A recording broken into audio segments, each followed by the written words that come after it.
서울을 다녀온 뉴욕 사람들이 뉴욕보다 서울이 더 편했다는 후기를 며칠째 올리면서 발칵 뒤집어졌습니다. 이상한 건 이유였습니다. 그들이 먼저 꺼낸 건 궁궐도 음식도 야경도 아니었습니다. 처음 댓글은 비웃는 쪽이 많았습니다. 며칠 여행하고 서울이 더 낫다니 뉴욕 생활을 너무 쉽게 말하는 것 아니냐는 반응이 먼저 달렸습니다. 그런데 시간이 지나자 비슷한 후기가 하나씩 더 붙었습니다. 서울을 다녀온 뒤 뉴욕의 평범한 하루가 불편해졌다는 말이 이어졌습니다. 왜일까요? 그 이야기는 화려한 풍경이 아니라 아주 작은 생활 장면에서 시작됐습니다. 지금 시작합니다. 한국 최고라고 댓글을 남겨주세요. 여러분의 구독과 좋아요는 아주 큰 힘이 됩니다. 서울을 다녀온 뉴욕 사람들이 어느 날부터 이상한 말을 하기 시작했어요. 그 말들은 제가 진행하던 밤 라디오 방송의 문자창으로, 음성 메시지로, 방송이 끝난 뒤에도 남아있는 짧은 사연으로 연달아 들어왔습니다. 뉴욕에서 오래 살아온 사람들이었죠. 여행을 많이 다녀본 사람들도 있었고, 자기 동네의 위험과 편리함을 누구보다 잘 안다고 믿는 사람들이었습니다. 그런데 그들이 서울 이야기를 하면서 이상하게도 궁궐이나 음식보다 자기 손 이야기를 먼저 꺼냈어요. 처음엔 평범한 여행 후기인 줄 알았습니다. 서울에 다녀왔다면 궁궐이 아름다웠다거나 거리가 밝았다거나 음식이 인상적이었다는 말이 먼저 나올 거라고 생각했거든요. 그런데 사람들은 그런 말을 오래 하지 않았어요. 대신 서울에서 돌아오고 나니 뉴욕의 평범한 하루가 갑자기 피곤해졌다고 했습니다. 계산대 앞에서 문 앞 택배 알림을 보는 순간에 밤길을 걸을 때 자기 몸이 다시 조여드는 것 같다고 했죠. 한 청취자는 서울의 작은 가게 계산대 이야기를 남겼어요. 물건을 고르고 카드를 내고 영수증을 받는 동안 자기가 지갑을 움켜쥐지 않았다는 걸 나중에 알았다고 했습니다. 뒤에 선 사람이 얼마나 가까운지 재지 않았고 점원의 손끝을 계속 따라가지도 않았다는 거죠.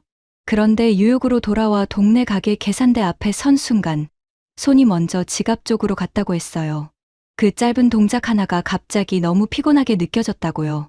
다른 메시지는 문 앞 택배에서 시작됐어요. 서울 친구 집 앞에 상자가 놓여 있는데 아무도 급히 들여놓지 않는 걸 보고 처음에는 자기 혼자 불안했다고 해요. 그런데 저녁이 되어도 상자는 그대로였고 친구는 그걸 특별한 일처럼 말하지도 않았다는 겁니다. 밤길 이야기도 이어졌죠. 어떤 청취자는 음성 메시지 끝에 이렇게 말했어요. 서울 밤길에서 처음으로 손에 힘을 뺐어요.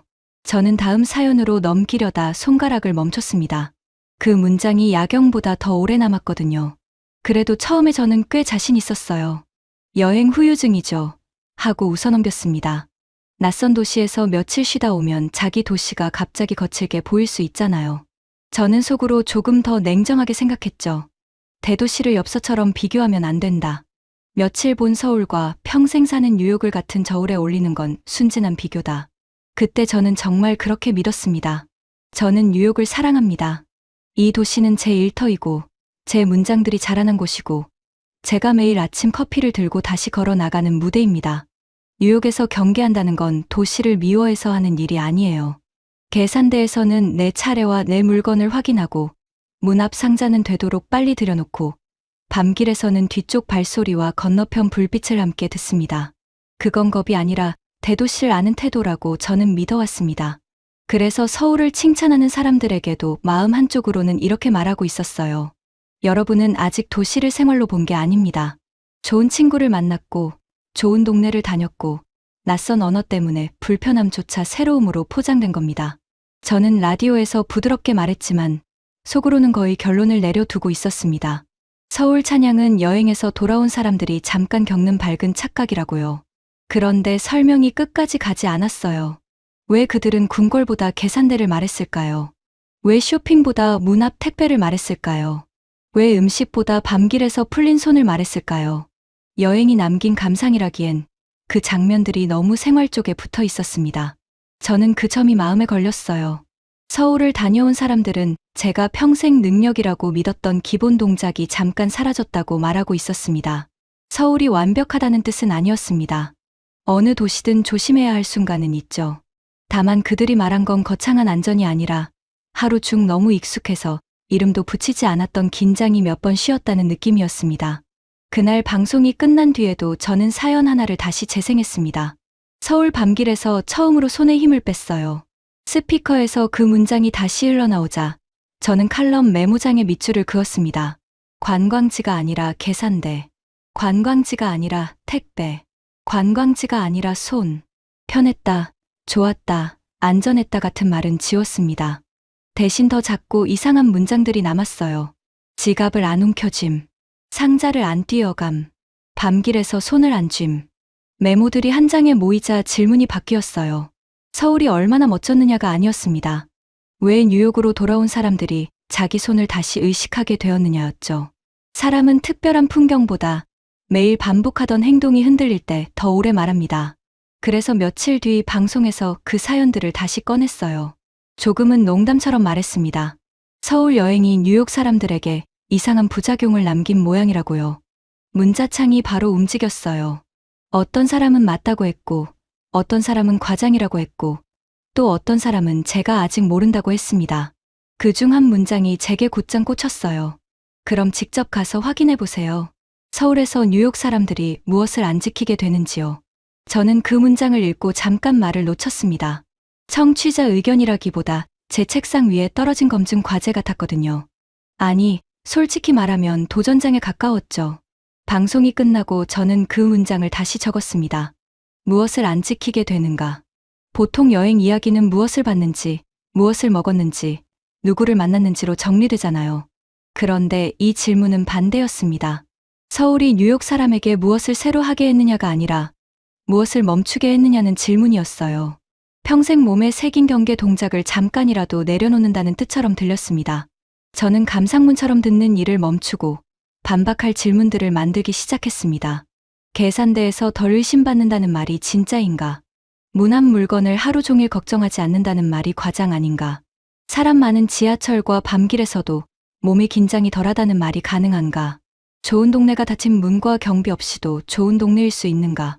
이렇게 적고 보니 제가 서울을 보러 가는 게 아니라 서울 칭찬을 시험하러 가는 사람처럼 보였습니다. 제가 가장 먼저 확인하고 싶었던 건 계산대였습니다. 가게 직원과 손님 사이에는 아주 짧은 확인의 시간이 있습니다. 물건이 제대로 찍혔는지, 카드가 제대로 돌아왔는지, 뒤에 선 사람이 너무 가까이 오지 않는지요. 뉴욕에서 그것은 무례가 아니라 자연스러운 습관입니다. 그런데 서울에서는 그 확인이 정말 줄어드는 걸까요? 저는 열린 매대 위에 물건이 놓여 있고 영수증이 아무렇지 않게 남아있는 장면이 무엇을 말하는지 직접 봐야 했습니다. 무난 물건은 더 이상했습니다. 저는 택배 알림이 오면 바로 시간을 계산하는 사람입니다. 지금 내려갈 수 있는지, 이웃에게 부탁해야 하는지, 상자가 밖에 얼마나 오래 있었는지 머릿속으로 먼저 세어보죠. 그 습관을 부끄러운 일로 만들고 싶지는 않았습니다. 다만 서울에서는 문 앞 택배가 하루의 배경처럼 놓여 있다는 말이 반복됐습니다. 특정 건물의 운인지, 특정 동네의 분위기인지, 아니면 사람들이 서로의 문 앞을 다르게 대하는 생활 방식인지 구분해야 했습니다. 다음 질문은 이동 중의 몸에서 나왔습니다. 출퇴근길 지하철은 어디서나 피곤합니다. 서울이라고 사람이 적을 리도 없고 밀리지 않을 리도 없죠.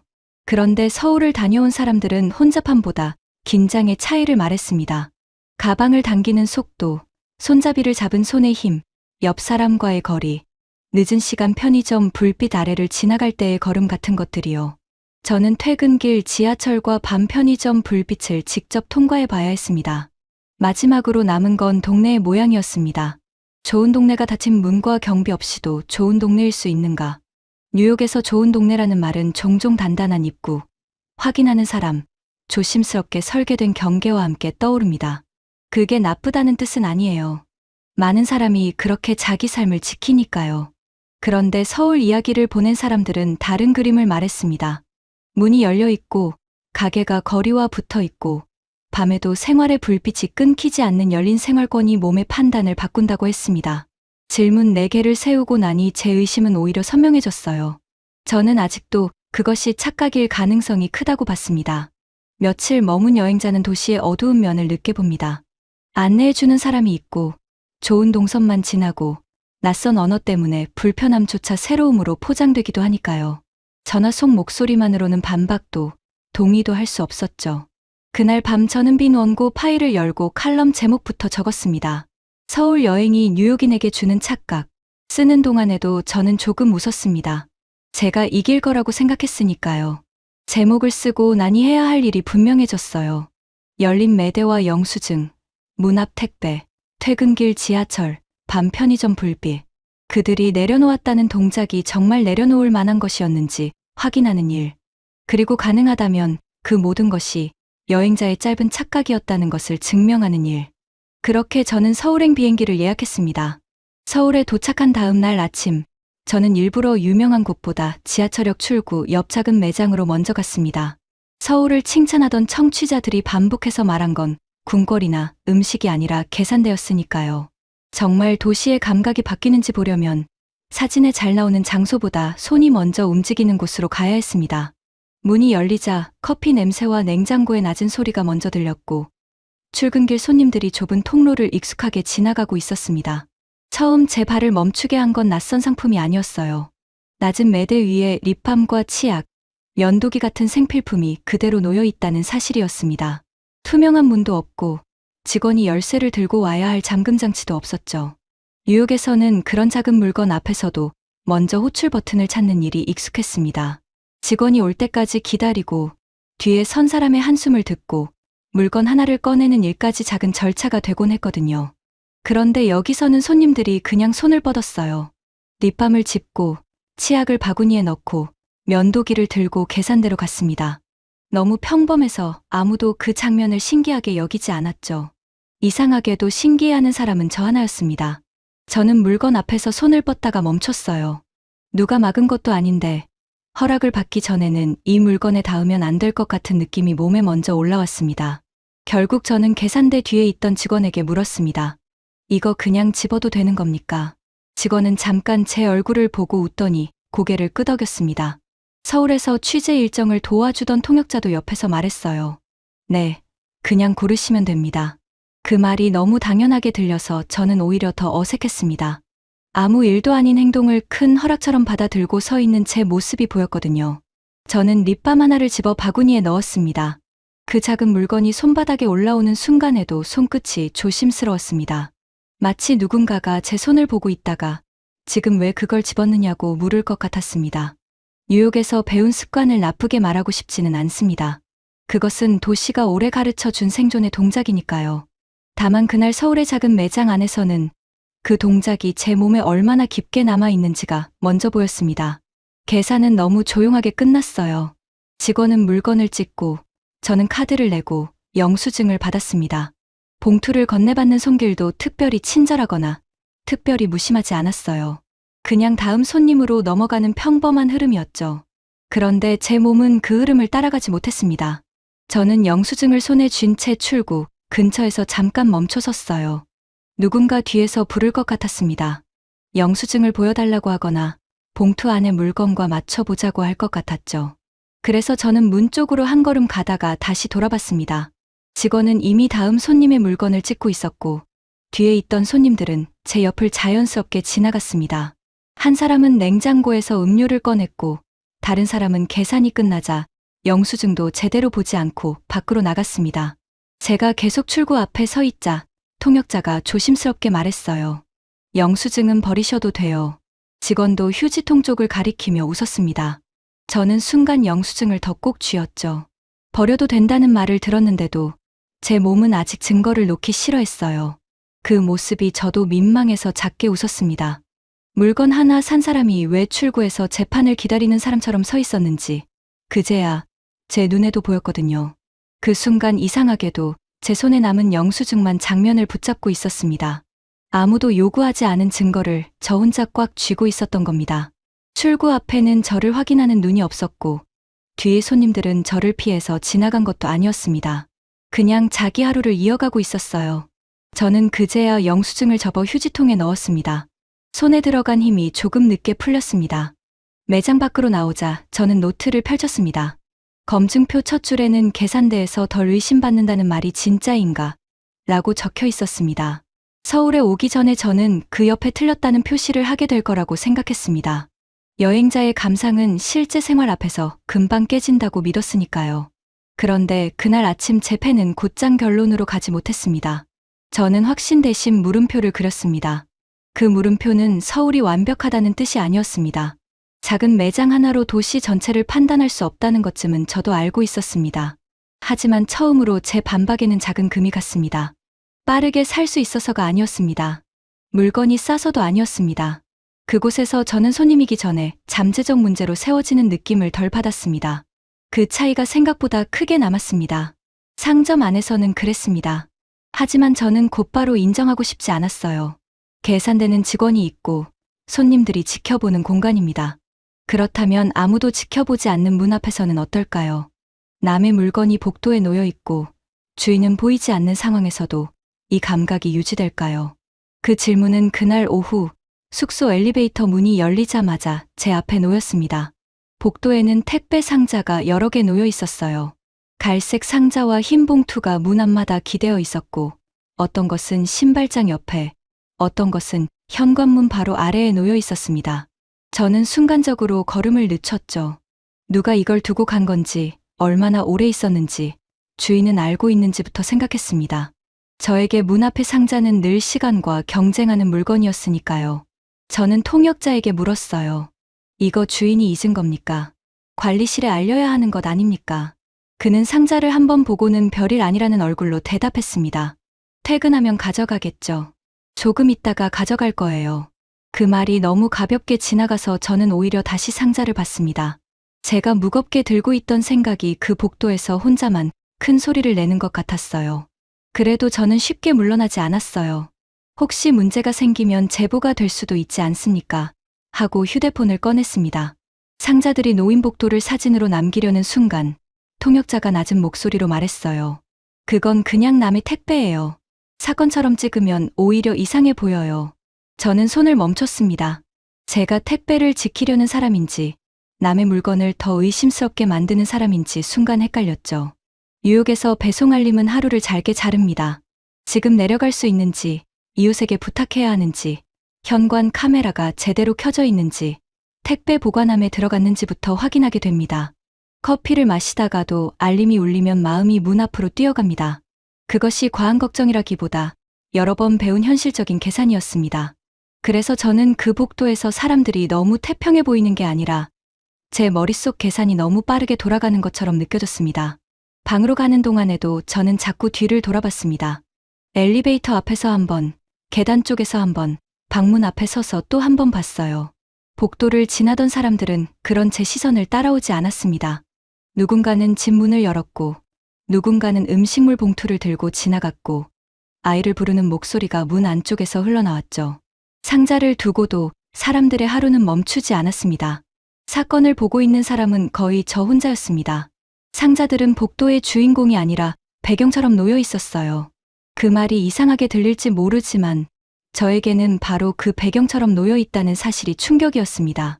뉴욕의 제 머릿속에서는 문 앞 상자가 곧장 이야기의 시작이 되거든요.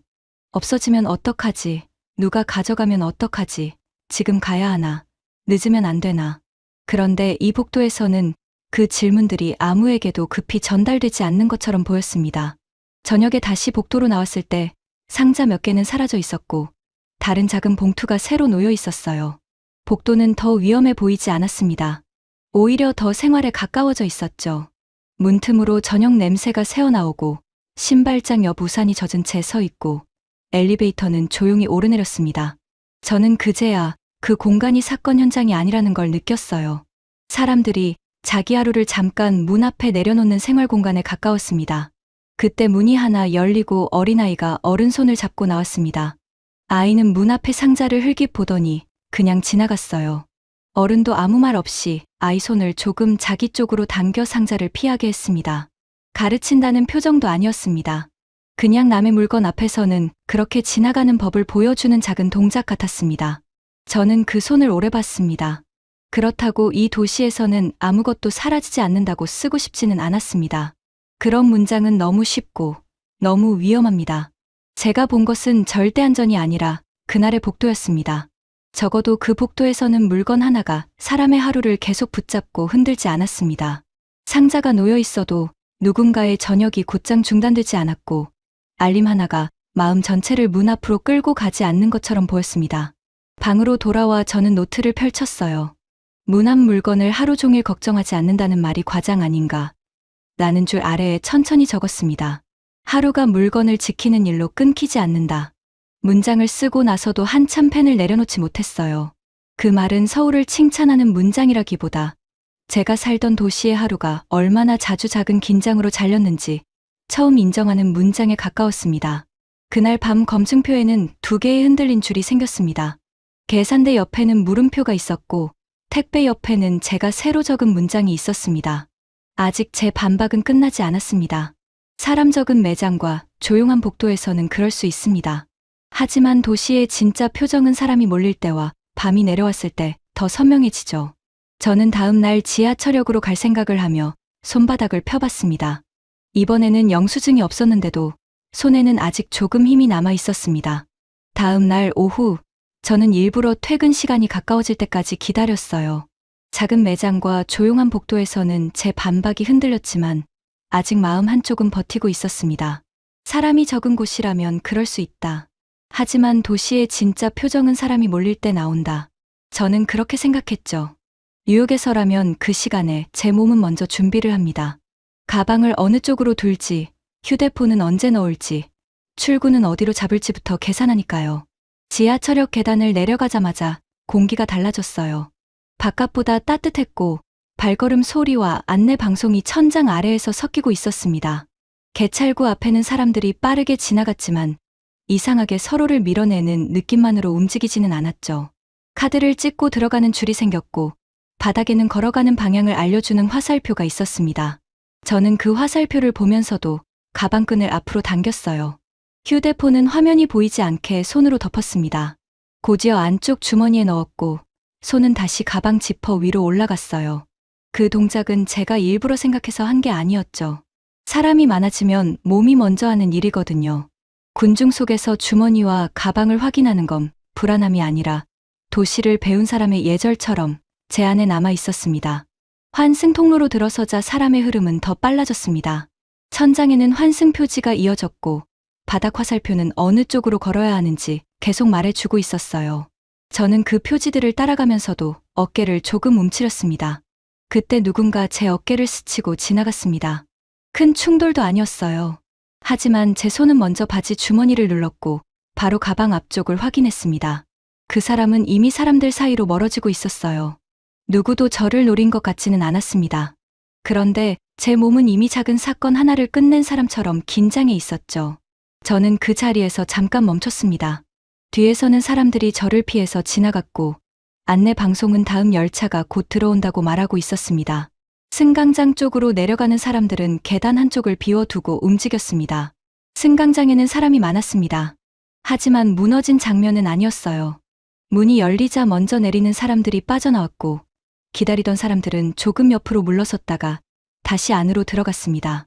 누군가 큰 소리로 질서를 설명하지 않았는데도 사람들은 대체로 그 흐름을 알고 있는 듯했습니다. 저는 그걸 보면서도 가방끈을 놓지 못했습니다. 몸은 아직 뉴욕의 방식으로 서 있었고 눈은 서울의 흐름을 따라가고 있었습니다. 한 아이가 보호자 손을 잡고 줄 옆으로 살짝 물러섰습니다. 그 앞에 있던 어른도 자연스럽게 한 걸음 비켜섰고 내리는 사람들의 길이 잠깐 열렸어요. 누구도 박수 칠 만한 장면은 아니었습니다. 그런데 저는 이상하게 그 작은 움직임을 계속 보게 됐습니다. 줄을 지키는 일이 안내 방송만으로 되는 게 아니라 앞 사람의 등을 보고 배우는 일처럼 보였거든요. 몇 정거장을 지나 번화가 쪽 역에서 내렸을 때 저는 출구를 잘못 찾았습니다. 같은 색 표지와 여러 갈래 계단이 한꺼번에 보이자 순간 방향을 잃었어요.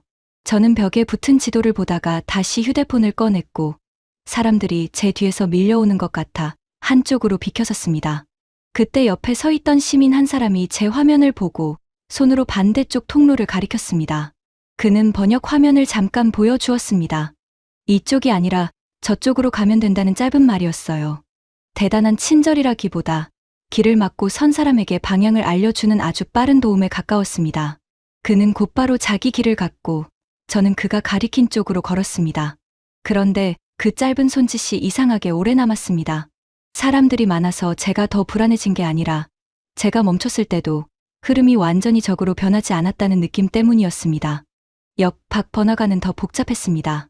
간판은 밝았고 횡단보도 앞에는 사람이 모였고 가게 앞줄은 길게 늘어졌어요. 그런데 그 복잡함 속에서도 사람들은 자기 자리를 대충 알고 있었습니다. 줄은 가게 문을 막지 않게 옆으로 접혔고 길 한가운데 멈춘 사람은 금방 가장자리로 빠졌습니다.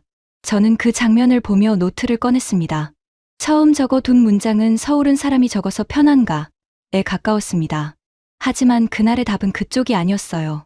저는 그 문장을 지우고 다시 적었습니다. 사람이 적어서 편한 게 아니었다. 사람이 많아도 도시가 나를 공격한다는 느낌과 꼭 같은 말은 아니었다. 그 문장을 쓰고 나서야 가방끈을 잡고 있던 손이 조금 느슨해졌습니다. 그렇다고 제가 서울의 군중이 늘 편하다고 말하려는 건 아니었습니다. 복잡했고 빠르고 처음 온 사람에게는 어렵기도 했어요. 다만 그 복잡함을 받쳐주는 표지와 줄, 사람들의 작은 양보가 있었습니다. 아이에게 줄 옆으로 비켜서는 법을 보여주고 길 잃은 사람에게 짧게 손짓해주고 가게 문을 막지 않게 줄을 접는 일. 한국 사람들에게는 너무 평범한 장면이겠지만 밖에서 온 제게는 조용히 오래 쌓인 약속처럼 보였습니다. 하지만 가장 어려운 검증은 아직 남아 있었어요. 낮에 지하철과 밝은 번화가는 그럴 수 있습니다. 사람들이 많고 표지가 있고 열차가 계속 오니까요. 제가 정말 확인해야 할 문장은 따로 있었죠. 서울 밤길에서 처음으로 손에 힘을 뺐다는 그 문장.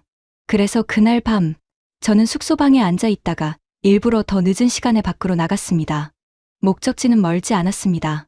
숙소 근처 편의점이었어요. 사실 꼭 필요한 물건은 없었죠. 물 한 병을 사도 되고 아무것도 사지 않아도 됐습니다. 중요한 건 밤의 길을 걸어보는 일이었습니다. 로비를 나서자 낮보다 공기가 차가웠고 골목 입구에는 작은 가게들의 불빛이 남아 있었어요. 저는 휴대폰을 손에 들고 길을 확인하며 천천히 걸었습니다. 편의점 안은 조용했지만 비어있지는 않았습니다. 학생처럼 보이는 사람이 음료를 고르고 있었고 회색 외투를 입은 남자가 컵라면, 물을 기다리고 있었어요. 계산대 옆에서는 늦은 시간에 작은 소리들이 이어졌죠. 저는 물 한 병을 샀고 일부러 바로 숙소로 돌아가지 않고 조금 돌아서 걸었습니다. 제 몸이 어떤 반응을 하는지 보고 싶었어요. 돌아오는 길에 길을 헷갈렸습니다. 낮에 봤던 골목이라고 생각했는데 비슷한 간판과 닫힌 셔터가 이어지자 방향이 흐려졌어요. 저는 휴대폰 지도를 다시 보려다가 멈췄습니다. 그 순간 뉴욕에서 오래 배운 자세가 먼저 올라왔습니다. 휴대폰을 주머니에 넣고 열쇠를 꺼내 손가락 사이에 끼우고 뒤를 돌아봤습니다. 그건 겁이 많은 행동이 아니었습니다. 제가 아는 밤길의 기본값이었어요. 길을 잘못 들었을 때 손에는 휴대폰보다 열쇠가 있어야 하고 시선은 앞만 보면 안 됩니다. 발걸음은 느려지면 안 되고 밝은 길을 찾아야 합니다. 저는 그렇게 배웠고 오래 그렇게 살아왔습니다. 그래서 서울의 그 골목에서도 제 몸은 아주 자연스럽게 방어 자세를 만들었습니다. 그런데 골목 끝에 편의점 불빛이 보였어요. 조금 전 들렀던 곳과 다른 작은 편의점이었습니다. 그 앞 버스 정류장에는 가방을 맨 학생 둘이 나란히 서 있었고 양복 위솥을 팔에 건 직장인이 휴대폰을 보며 버스를 기다리고 있었죠. 길 건너편에서는 노부부가 천천히 걸어가고 있었고 늦게 문을 연 분식집 안에서는 주인이 의자를 정리하고 있었습니다. 위험이 전혀 없다는 뜻은 아니었습니다. 낯선 밤길에서 조심해야 한다는 사실은 어디서나 같으니까요. 하지만 그곳은 밤이 되었다고 생활이 모두 접힌 장면처럼 보이지 않았습니다.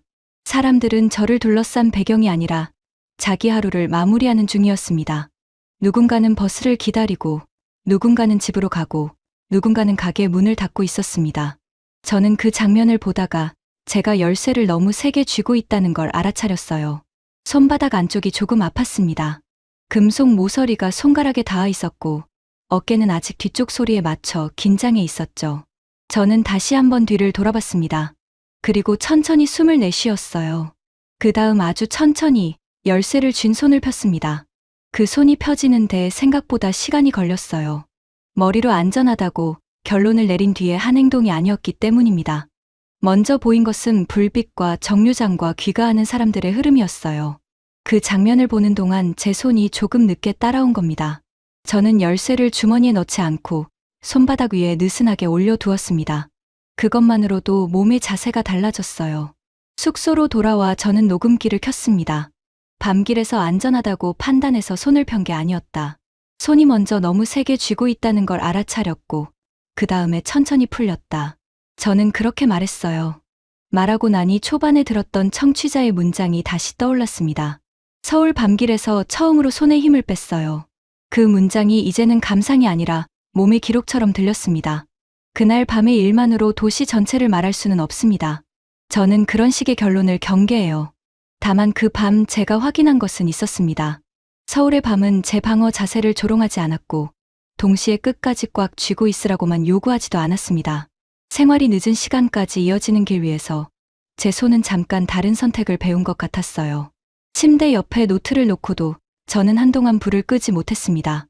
낮에 군중에서 느슨해진 가방끈과 밤길에서 펴진 손이 같은 이야기인지 생각하게 됐거든요. 이 감각은 밤길 하나의 우연일까요?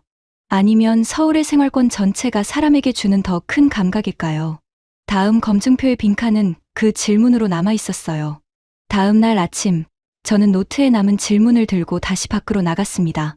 밤길에서 열쇠를 쥔 손을 편 일이 정말 그 골목 하나의 우연이었는지, 아니면 서울의 생활권 전체가 저에게 다른 자세를 허락한 것인지 확인하고 싶었어요. 그래서 일부러 유명한 곳을 피했습니다. 지하철역에서 시작해 지하상가로 내려가고 다시 거리로 나와 카페와 공원 벤치, 약국과 편의점을 지나 버스 정류장까지 걸어보기로 했죠. 서울에서 길 안내를 도와주던 친구가 옆에 있었습니다. 역에서 지하상가로 이어지는 통로에 들어서자 저는 먼저 걸음을 늦췄어요. 상점 앞 진열대가 통로 쪽으로 조금 나와 있었고 사람들은 그 사이를 자연스럽게 지나갔습니다. 저는 무심코 물었죠. 여기 그냥 지나가도 되는 곳입니까? 친구는 별일 아니라는 듯 대답했습니다. 그냥 길이에요. 그 말이 너무 짧아서 저는 오히려 한 번 더 통로를 봤습니다. 그래도 저는 쉽게 납득하지 못했어요. 아니, 상점 사이를 이렇게 지나가는데 허가를 받아야 하는 공간은 아닙니까? 제가 너무 진지하게 묻자 친구가 결국 웃었습니다. 허가라기보다 길이에요. 다들 지하철 타러 가고 물건도 보고 그냥 지나가요. 저는 그제야 제 질문이 조금 우스웠다는 걸 알았죠. 하지만 웃음 뒤에는 이상한 부끄러움이 남았습니다. 길 앞에서도 저는 먼저 자격을 찾고 있었거든요. 뉴욕에서 제 몸은 그런 공간을 그냥 길로 받아들이기 전에 먼저 경계선을 찾습니다. 사유지인지, 입주민 전용인지, 고객만 지나갈 수 있는지, 어디에 비밀번호가 필요한지부터 살피죠.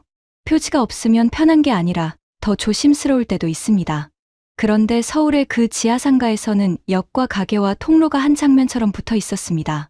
사람들은 물건을 보고 지나가고 잠깐 멈췄다가 다시 자기 방향으로 걸었습니다. 거리로 나와 작은 카페에 들어갔을 때도 비슷한 일이 있었어요. 창가 자리에는 겉옷 하나가 의자에 걸려 있었고 옆자리에는 가방이 놓여 있었습니다. 그런데 사람은 없었죠. 저는 순간적으로 주인을 찾아 두리번거렸습니다. 누군가 물건을 두고 간 건가 싶었거든요. 곧 그 사람이 계산대 앞에서 음료를 주문하고 있다는 걸 알았습니다. 그는 자리를 맡아 둔 채 잠깐 줄에 서 있었던 겁니다. 저는 그래도 마음이 놓이지 않아 직원 쪽으로 몸을 돌렸습니다. 혹시 저 가방 주인을 찾아야 하지 않을까요? 친구가 제 팔을 살짝 잡았어요. 주문하러 간 거예요. 곧 와요. 정말 잠시 뒤 그 손님이 커피를 들고 돌아와 의자에 걸린 겉옷을 아무렇지 않게 정리했습니다. 저는 급히 시선을 돌렸어요. 남의 걱정을 해주려던 얼굴로 서 있었지만 사실은 제가 제 불안을 처리하지 못한 거였죠. 그 장면이 대단히 감동적인 미담이라서가 아니었습니다. 오히려 너무 평범해서 저를 멈추게 했어요.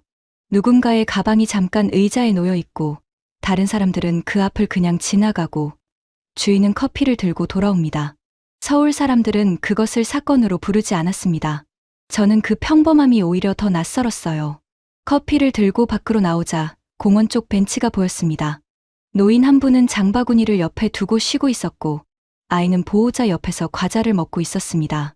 양복을 입은 직장인은 휴대폰을 보며 잠깐 앉아 있었고 산책 나온 사람들은 천천히 지나갔어요. 저는 벤치 앞에서 또 멈췄습니다. 그리고 거의 습관처럼 물었습니다. 여기 앉아도 되는 곳입니까? 친구는 이번에도 짧게 대답했습니다. 그냥 앉으셔도 돼요. 저는 조심스럽게 벤치 끝에 앉았어요. 이상하게도 그 짧은 허락이 제 안에서 크게 울렸습니다. 사실 그는 저에게 특별한 허락을 준 게 아니었어요. 그냥 공원 벤치라고 말한 것뿐이었죠. 그런데 저는 그 평범한 벤치 앞에서도 내가 여기 있어도 되는 사람인지 먼저 확인하고 있었습니다. 그때 뉴욕에서 자주 보던 표지들이 떠올랐습니다. 입주민 전용, 사유지, 고객 전용, 비밀번호 필요. 모두 필요한 이유가 있는 표지들입니다. 뉴욕에서 그런 장치들은 사람을 괴롭히려고 생긴 것이 아니죠. 물건을 지키고, 건물을 지키고, 사는 사람들의 평온을 지키기 위해 만들어진 선입니다. 저는 그 사실을 압니다. 그래서 더 오래 그 선들을 존중하며 살았습니다. 하지만 그날 서울에서 제가 깨달은 건 다른 쪽이었습니다. 저는 좋은 동네를 생각할 때 너무 오래 닫힌 문부터 떠올리고 있었어요. 문이 많을수록, 경비가 분명할수록, 외부인이 쉽게 들어오지 못할수록 좋은 곳이라고 배웠습니다. 그런데 서울의 그 하루는 지하철역과 상가와 거리와 카페와 벤치가 서로를 부드럽게 넘겨주고 있었습니다. 좋은 동네가 꼭 성처럼 닫혀 있어야만 하는 것은 아닐지도 몰랐습니다. 약국에 들렀을 때 저는 다시 그 감각을 확인했습니다. 발에 붙일 밴드를 하나 사고 싶었는데 저는 먼저 안쪽을 둘러보며 직원에게 물었습니다. 이쪽도 손님이 그냥 들어가도 되는 곳입니까? 직원은 진열대 쪽을 가리키며 필요한 걸 고르시면 된다고 했습니다. 물건을 고르고 계산한 뒤에도 저는 영수증을 접어 손에 쥐었습니다. 하지만 아무도 그 종이를 확인하지 않았습니다. 편의점에서는 물 한 병을 샀습니다. 출입문 옆에 서서 길을 확인하는 동안 사람들이 들어오고 나갔습니다. 누군가는 계산하고, 누군가는 택배 상자를 들고 나왔고, 누군가는 버스 시간을 확인하며 문 앞에서 잠깐 서 있었어요. 저는 그 흐름 안에서 계속 같은 질문을 하고 있었습니다. 나는 지금 통로를 맡고 있는 사람인가? 손님이 아닌데 너무 오래 서 있는 사람인가? 여기 있어도 되는 사람인가? 버스 정류장에 도착했을 때 그 질문은 더 선명해졌습니다. 학생과 직장인과 장바구니를 든 사람들이 같은 지붕 아래 서 있었습니다. 누구도 서로를 크게 신경 쓰지 않았지만 그렇다고 서로를 밀어내지도 않았습니다. 저는 노트에 마지막 검증 문장을 적었습니다. 좋은 동네는 성처럼 닫혀 있어야만 하는 것은 아니다. 그리고 그 아래에 조금 더 작은 글씨로 썼습니다. 나는 너무 오래 내가 있어도 되는 사람인지 증명하며 살아왔다. 그날 하루를 돌아보며 저는 시설보다 사람들의 손을 더 많이 떠올렸습니다. 남의 택배 앞을 그냥 지나가는 손, 아이를 줄 옆으로 이끄는 손, 길 잃은 사람에게 짧게 방향을 알려주는 손, 벤치 끝에서 장바구니를 조금 당겨 자리를 내주는 손이었죠. 앞에서 본 장면들을 다시 적다 보니 서울의 편리함은 시설 하나가 아니라 그런 손들이 서로를 방해하지 않도록 조금씩 물러서는 습관 위에 놓여 있다는 생각이 들었습니다. 그 모든 장면은 대단한 구호가 아니었습니다. 하지만 그런 평범함은 하루아침에 생기지 않습니다. 누군가는 오래 지켜왔고, 누군가는 아이에게 보여주었고, 누군가는 자기가 받은 질서를 다음 사람에게 넘겼을 겁니다. 그래서 서울의 길은 제게 편리한 길이 아니라 오래 쌓인 약속처럼 보였습니다. 이 도시가 완벽하다는 뜻은 아니었어요. 다만 제가 걸은 하루는 지나가도 되는지, 앉아도 되는지, 서 있어도 되는지를 매 순간 증명하라고 밀어붙이지 않았습니다. 뉴욕으로 돌아온 뒤 그 차이는 더 또렷해졌습니다. 아파트 로비에 들어서자마자 현관 옆 게시판에 택배 도난 경고문이 보였습니다. 예전에는 그냥 지나치던 문장이었어요. 배송 물품을 오래 방치하지 말라는 안내, 분실에 주의하라는 문장, 의심스러운 사람을 보면 신고하라는 문장, 모두 필요한 말이었습니다. 그런데 서울의 복도에 놓여있던 상자들이 떠오르자 그 경고문은 갑자기 하루의 첫 무게처럼 느껴졌습니다. 며칠 뒤 저는 서울로 떠나기 전에도 들렀던 그 드럭스토어에 다시 갔습니다. 입술 보호제 하나를 사려고 진열장 앞에 섰는데 투명한 문은 잠겨 있었어요.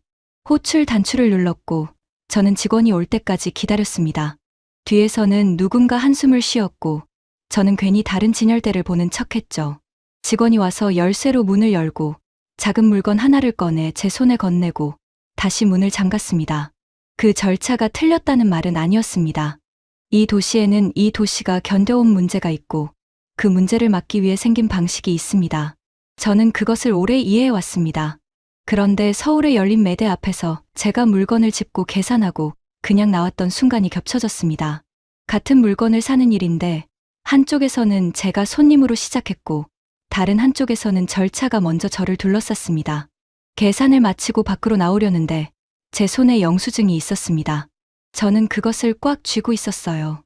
아무도 보자고 하지 않았는데도 몸은 이미 출구 앞에서 증거를 들고 있었습니다. 그때 서울의 계산대가 떠올랐습니다.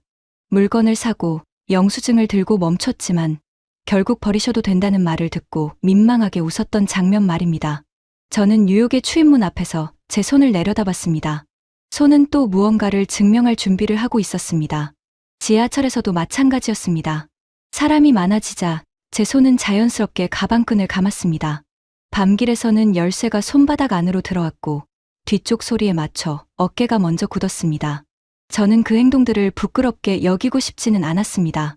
그건 제가 뉴욕에서 살아온 방식이었고 수많은 날 저를 지켜준 습관이었으니까요.